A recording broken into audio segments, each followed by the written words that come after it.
Sejam todos bem-vindos a mais um programa. Eu voto 43007 para São Carlos ser uma cidade do bem. E nós estamos então dando continuidade às respostas às perguntas que nos são enviadas por e-mail. Então, todos que quiserem fazer alguma pergunta sobre as nossas propostas que estão sendo divulgadas no nosso blog da campanha, que é www.euvoto43007.blogspot.com.br. Lá você encontra as 25 propostas que estamos defendendo em nossa campanha, propostas que foram formuladas pelos participantes do projeto Homo Spiritualis e que de certa forma estão ligados a três grandes áreas: cultura de paz, diversidade religiosa e respeito ao idoso. Então, se você quiser participar, basta enviar uma pergunta para o nosso e-mail, euvoto43007@hotmail.com.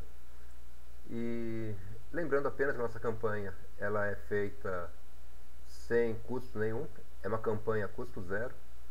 Nós estamos usando apenas o material que o partido tem fornecido para nós, que é um material que é distribuído igualmente entre todos os candidatos.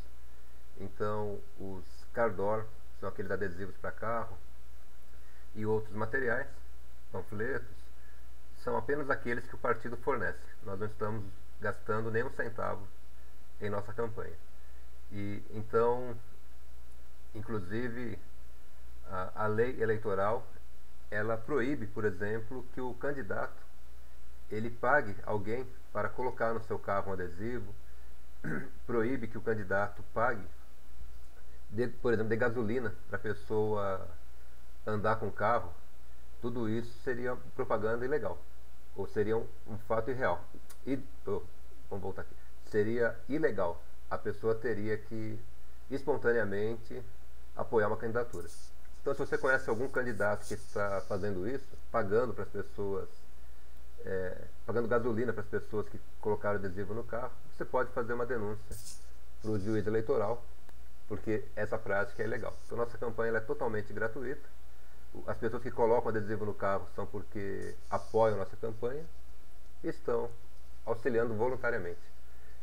Então vamos falar das perguntas que foram enviadas para o nosso e-mail. São duas perguntas, uma sobre educação e outra sobre a chamado cargo de confiança. Vamos começar por essa pergunta. A pessoa que nos enviou o e-mail pergunta o que fazer com os cargos de confiança da prefeitura. Eu tenho um dado que foi fornecido pela própria prefeitura, que são em torno de 700 os chamados cargos de confiança. Desses 700, a maioria, pelo documento, são funcionários concursados que assumiram cargo de chefia. E cargo de confiança, os comissionados, aqueles que são trazidos para ajudar a compor aí a administração, é algo em torno de 300. Então, aparentemente, não é um número excessivo, daria algo em torno de 7% dos funcionários. Mas a gente vê na prática alguns absurdos, né? Então, por exemplo, a gente vê situações onde o porteiro de uma escola, por exemplo, é um cargo de confiança. Então não faz sentido você ter um porteiro como cargo de confiança, né? Então a pessoa para aí fazer os acordos com vereadores, com quem apoia a campanha, vai se colocando essas pessoas. Então o cargo de confiança tem que ser exatamente para uma função estratégica. Então o secretário é um cargo de confiança. Um presidente de uma fundação é um cargo de confiança. Agora, há outros setores que não faz sentido, né? Então, o que eu posso prometer aos eleitores é, assim que assumir uma cadeira na Câmara, sendo eleito, solicitar, assim que a Prefeitura restabelecer os cargos de confiança, porque com certeza vai ter mudança de uma gestão para outra, então pegar todos os cargos de confiança e avaliar um por um. Então, não só como faz o Tribunal de Contas? E o Tribunal de Contas faz uma avaliação superficial em cima de papel. Então a prefeitura encaminha lá um papel dizendo: tem tantos cargos de confiança, a função é essa, assessor não sei das quantas, assessor não sei o que lá, salário tanto. Só que não fala o que a pessoa está de fato fazendo.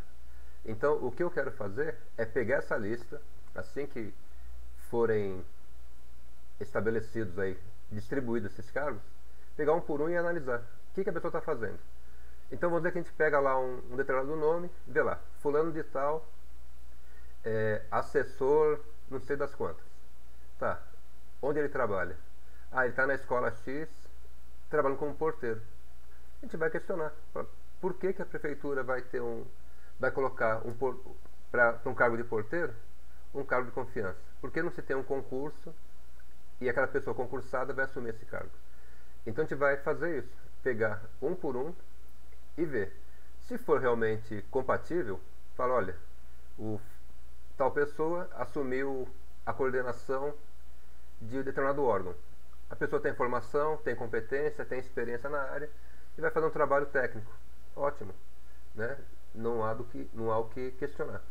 Mas esses casos que são extremamente irracionais, que você percebe que é apenas para interesses políticos, nós vamos questionar.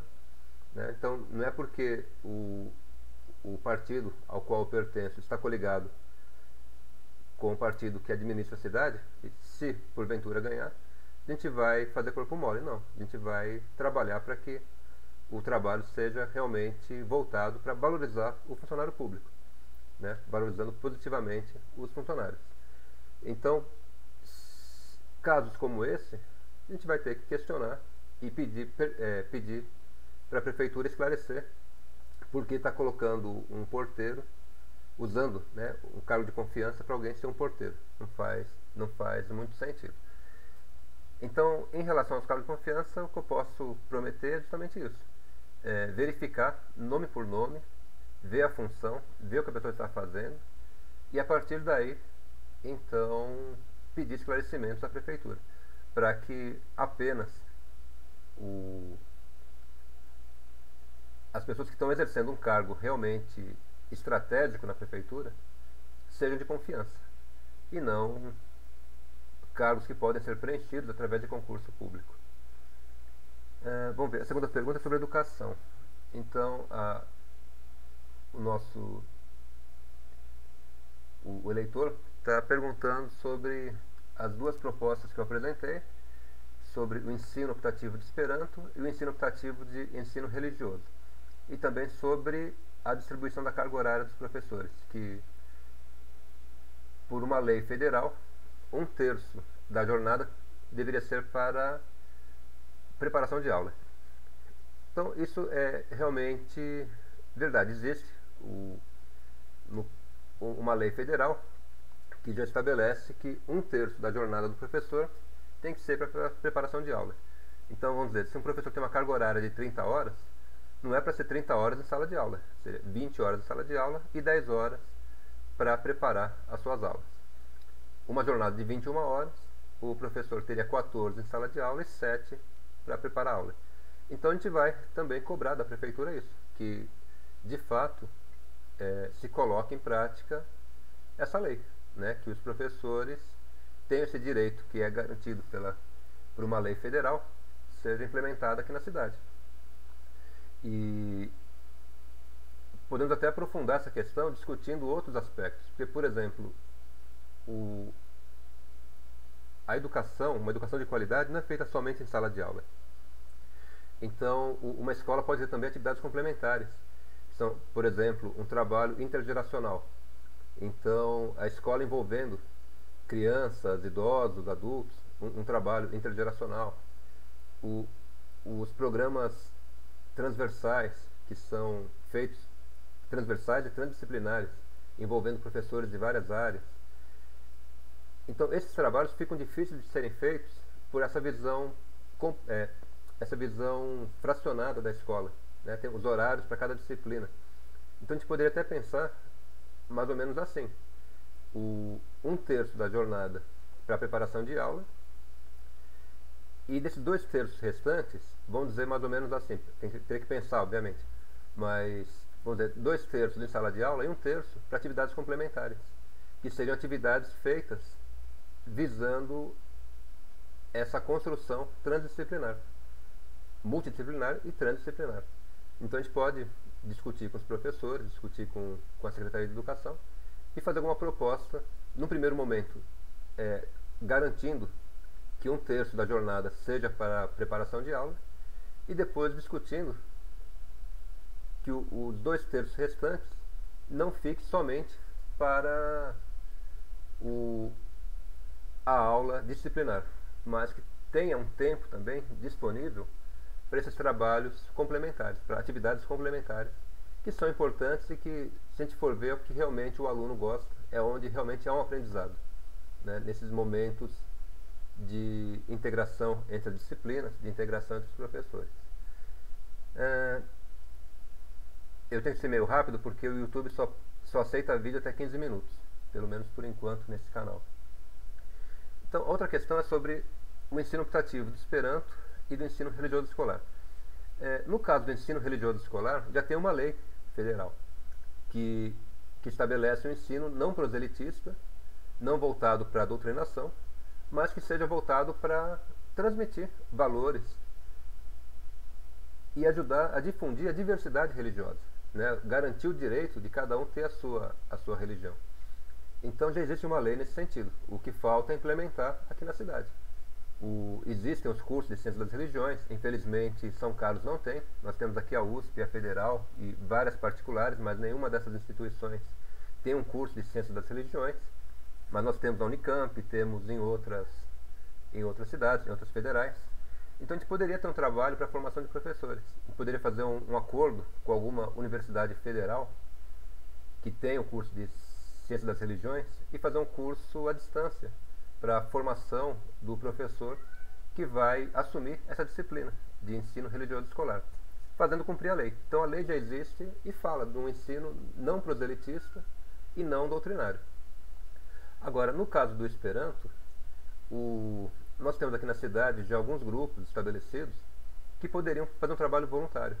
Poderiam capacitar professores que têm interesse em ensinar para as crianças e, no primeiro momento, os esperantistas da cidade poderiam fazer esse trabalho voluntariamente, enquanto vão capacitando professores para, daqui a alguns anos, professores da rede darem essa disciplina optativa, o ensino do Esperanto, que é uma língua universal e que tem crescido muito ultimamente, principalmente com o avanço da internet.